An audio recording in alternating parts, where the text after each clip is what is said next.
काँग्रेस राज्यसभेच्या जागेसाठी इतकी आग्रही का, याच्या अनुषंगाने महाविकास आघाडीमध्ये कसा ट्विस्ट आलाय हे आपण जाणून घ्यायचंय। याच्याबद्दलचं राजकीय विश्लेषण करणार आहेत, आपल्यासोबत जोडले गेलेले आहेत ऋत्विक भालेकर।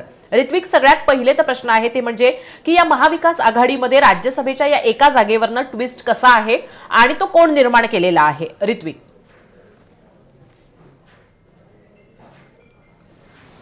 हर्षदा, महाविकास आघाडीच्या वाट्याला येणारी एकमेव राज्यसभेची जागा, या जागेसाठी अवघे 2 ते 3 दिवस राहिलेले आहेत उमेदवारी अर्ज भरण्यासाठी। 5 मार्च ही शेवटची तारीख आहे। 16 मार्चला निवडणूक होणार आहे। या ठिकाणी महाविकास आघाडीमध्ये या एका जागेसाठी कोणाला उमेदवारी द्यायची हे अद्यापही अनिर्णित आहे, कारण अनेक त्या ठिकाणी राजकीय समीकरणं जी आहेत या राज्यसभेच्या जागेवरून आपल्याला महाविकास आघाडीमध्ये पाहायला मिळत आहेत। सर्वप्रथम तर उद्धव ठाकरे यांच्या शिवसेनेने वारंवार हे स्पष्ट केलेलं आहे की नैसर्गिक दावा या जागेवरती त्यांचा आहे, कारण जो कोटा 37 मतांचा हवा आहे त्यापैकी सर्वाधिक मतं म्हणजेच 20 आमदार जे आहेत हे उद्धव ठाकरे यांच्या शिवसेनेकडे आहेत। उर्वरित 16 मतांची त्यांना गरज आहे।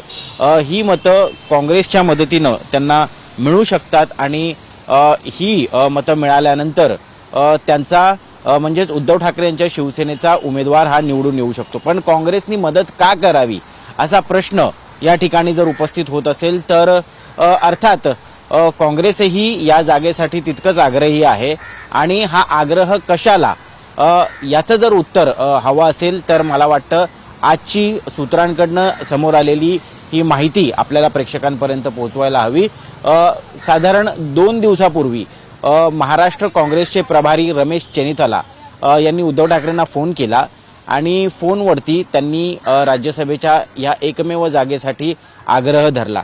त्यांचं म्हणणं आहे की राज्यसभेमध्ये जर काँग्रेसला विरोधी पक्ष नेतेपद टिकवायचं असेल तर कुठेतरी एक थ्रेशोल्ड मार्क जो असतो की इतक्या संख्येची सदस्य आपल्याला राज्यसभेमध्ये असायला हवीत, तो थ्रेशोल्ड मार्क जो आहे हा कमी होण्याची भीती काँग्रेसला आहे। असं का आहे?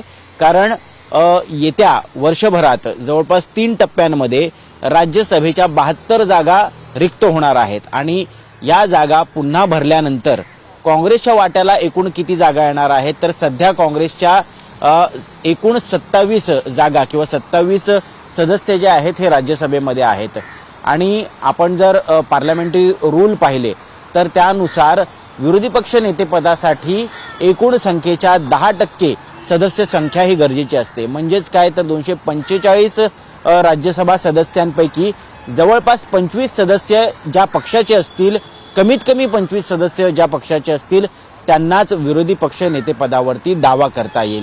सध्याची संख्या काँग्रेसची 27 आहे।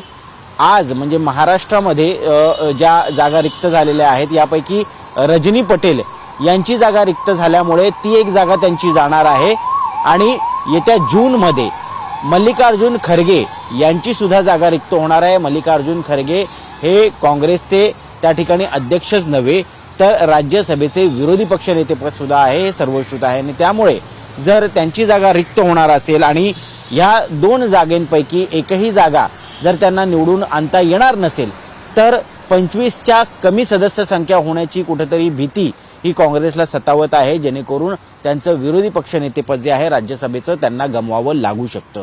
आणि मला असं वाटतं की याच कारणामुळे कुठेतरी काँग्रेस हा आग्रह धरते आणि रमेश चेनिथला यांनी उद्धव ठाकरेंशी फोनवर बोलताना हे संपूर्ण गणित तर समजावून सांगितलंच, परंतु त्याचबरोबर त्यांचं म्हणणं आहे की ज्या 2 जागा आमच्या येत्या 2 महिन्यात रिक्त होत आहेत त्यापैकी एक जागा आम्ही तेलंगणा, कर्नाटक आमच्या शासित काँग्रेस शासित राज्यांकडनं त्या ठिकाणी निवडून आणू शकतो, तेवढी क्षमता सध्या किंवा तेवढी सदस्य संख्या जी आहे ही त्यांच्याकडे आहे।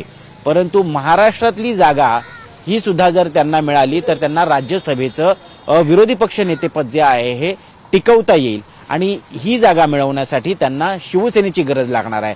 आता आपण म्हणू की जागा जास्त शिवसेनेच्या आहे तरी जागा सोडावी लागत असेल तर शिवसेना मदत करेल का, तर हाच मूळ मुद्दा आहे आणि हाच खरं तर या वाटाघाटीमधला ट्विस्ट आहे आणि या ट्विस्टनुसार येत्या 2 दिवसात आता उद्धव ठाकरे याबाबत काय विचार करतात विरोधी पक्षनेतेपद काँग्रेसचं टिकवण्यासाठी उद्धव ठाकरे त्यांची राज्यसभेची एकमेव जागा जी की काँग्रेसच्या मदतीने निवडून आणायची आहे ती सोडायला तयार होणार का? आणि ह्या सगळ्यामध्ये शरद पवार यांना जर उमेदवारी द्यायचं झालं तर त्या ठिकाणी काय करता येईल या संदर्भात सुद्धा आता एक पेच निर्माण झालेला आहे महाविकास आघाडीमध्ये. आणि या संदर्भात उद्धव ठाकरे काय निर्णय घेतात, शरद पवार काय भूमिका घेतात याकडे सर्वांचं मला वाटतं लक्ष लागलेलं आहे. तू जसं म्हणतोस त्याप्रमाणे की उद्धव ठाकरे काय भूमिका घेतात आणि शरद पवारांची भूमिका काय आहे, पण काँग्रेसचा हा जो आग्रह आहे म्हणजे राज्यसभेवर त्यांना जायचंय किंवा त्यांचा उमेदवार असायला हवा, हा आग्रह विरोधी पक्षनेतेपद मिळवण्यासाठी आहे असं म्हटलं जात आहे. आणि तुझ्याशी जेव्हा मी मगाशी फोनवर बोलत होते तूही याच्याबद्दलचा उल्लेख केला.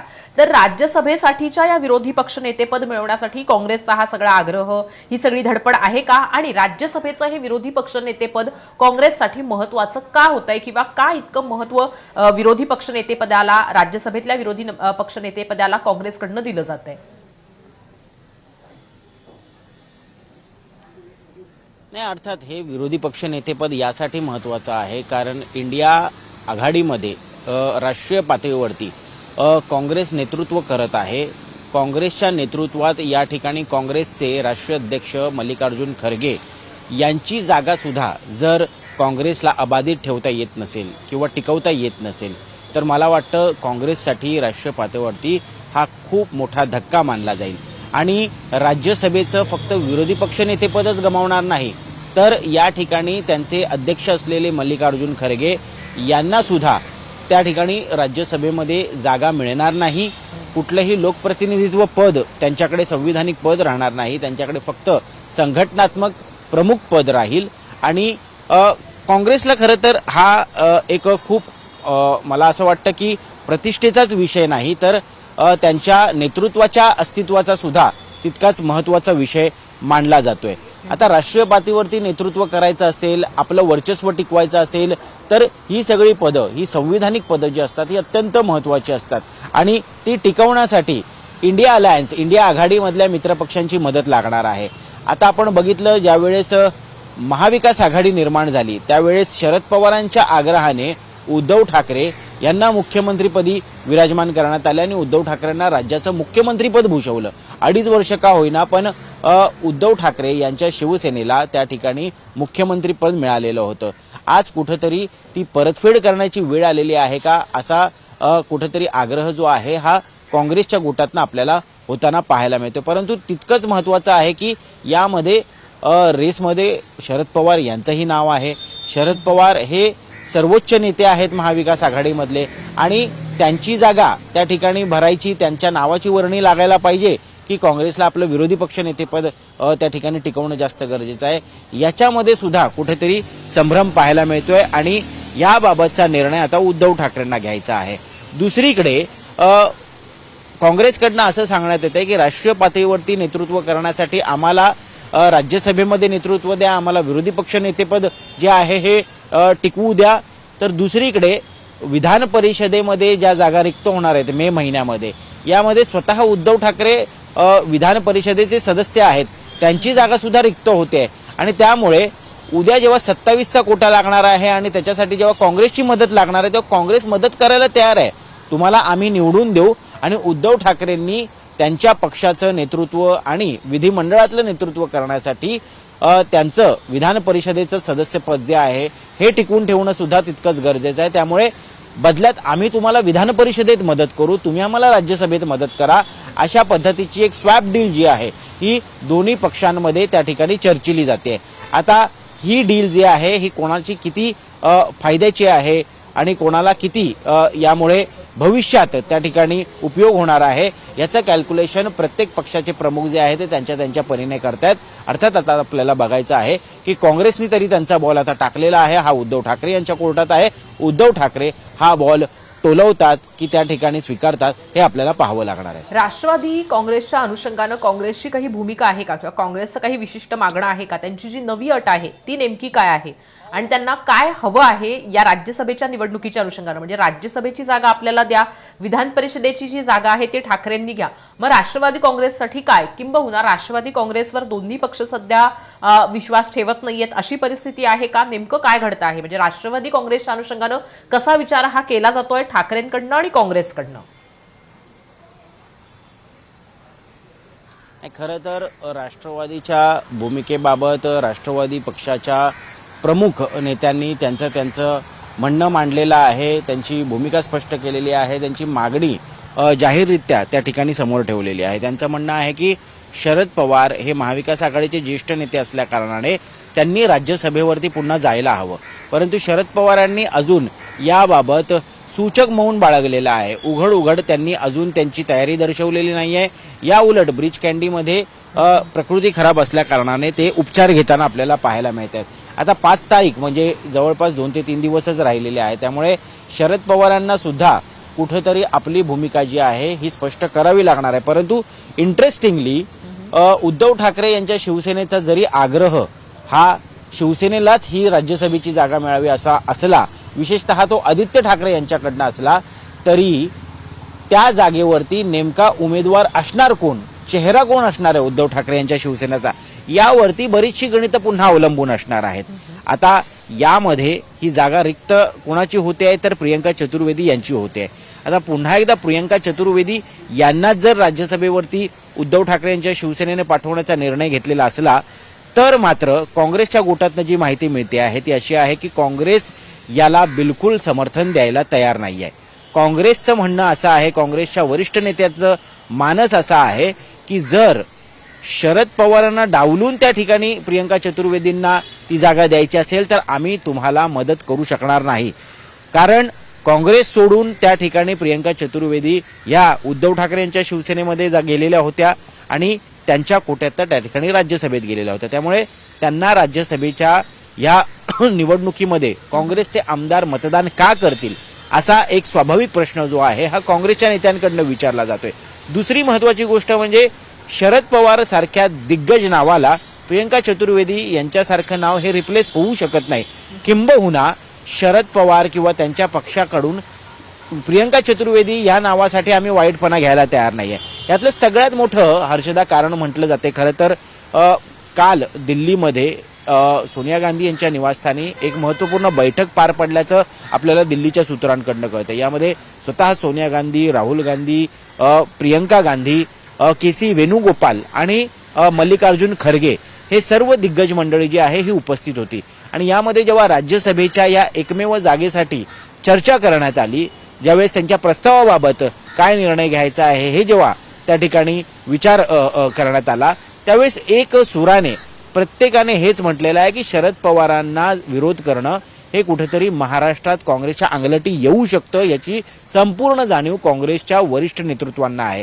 आता ती कशी, तर अर्थात शरद पवारांना विरोध केला किंवा शरद पवारांना जर आपण पूर्णपणे डावललं तर उद्या महाराष्ट्रातला भाजप विरोधात असलेला जो मराठा समाज आहे हा मराठा समाज आपल्या विरोधात जाऊ शकतो अशी कुठेतरी भीती काँग्रेसला सतावत आहे. आणि येणाऱ्या निवडणुकांमध्ये जो मराठा समाज आज काँग्रेसच्या सोबत सुद्धा मोठ्या प्रमाणात उभा राहतो, म्हणजे काँग्रेसमधले मराठा नेते असलेले मोठे चेहरे हे अशोक चव्हाण असतील, वेगवेगळे नावं आपल्याला घेता येतील, अशी मंडळी जाऊन सुद्धा आज मराठा समाजाने मोठ्या प्रमाणात महाविकास आघाडीला, काँग्रेसला मतदान केलेलं आहे. परंतु त्यांना अंगावर घ्यायचं का असा प्रश्न सुद्धा काँग्रेसच्या मनात त्या ठिकाणी डोकावतोय. आणि त्यामुळे शरद पवार जर मैदानात असतील तर आमचं त्यांना समर्थन असेल, परंतु शरद पवार नसतील तर मात्र ही जागा काँग्रेसला देण्यात यावी असा आग्रह जो आहे हा काँग्रेसच्या नेत्यांकडनं उद्धव ठाकरेंकडे करण्यात येतोय. आणि